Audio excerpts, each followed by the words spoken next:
রীতি ও ঐতিহ্য মেনে ঠাকুরনগরের ঠাকুরবাড়িতে শুরু হয়েছে বারুণী মেলা। বৃহস্পতিবার সকাল থেকে রাজ্য তথা দেশের নানা প্রান্ত থেকে লক্ষাধিক মতুয়া সম্প্রদায়ের মানুষজন উপস্থিত হয়েছে ঠাকুরনগরে। ডঙ্কা, কাসর, ঢোল, নিশান নিয়ে হরিনাম সংকীর্তনের মধ্যে দিয়ে চলেছে আরাধনা। অনুষ্ঠানে রয়েছেন গোসাই দলপতিরাও। হরিচাঁদ ও গুরুচাঁদ ঠাকুর সহ বীণাপানি দেবী অর্থাৎ বড়মার মন্দিরে ভক্তদের বিশেষ প্রার্থনার পর পুণ্য লাভের আশায় ঠাকুরবাড়ির কামনা সাগরে ডুব দিয়েছেন লক্ষাধিক ভক্ত। পাশাপাশি অনুষ্ঠানে উপস্থিত ছিলেন সারা ভারত মতুয়া মহাসংঘের সংঘাধিপতি শান্তনু ঠাকুর। পাশাপাশি ঠাকুরবাড়ির মন্দির পার্শ্বস্থ মাঠেই 7 দিন ধরে চলবে মেলা। এদিকে হরিচাঁদ ঠাকুরের জন্মদিবস উপলক্ষে পশ্চিমবঙ্গ তথা সমগ্র বিশ্বের সাধু, গোসাই, পাগল, দলপতি, মতুয়া ভক্তবৃন্দ নির্বিশেষে সকলকে শ্রদ্ধা জানিয়েছেন মুখ্যমন্ত্রী মমতা বন্দ্যোপাধ্যায়। মমতা ঠাকুর কাছে আমরা এসেছি।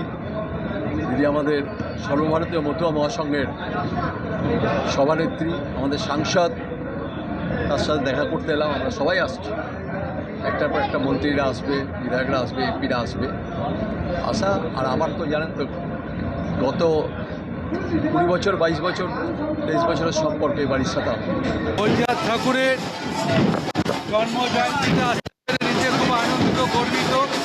ঠাকুরকে বলবো যে যেভাবে আসে সবাই যেন সবার কামনা বাসনা যেন পূর্ণ হয়, সবাই যেন ভালোভাবে থাকে, মেলাটা সুস্থভাবে যেন পালন হয়।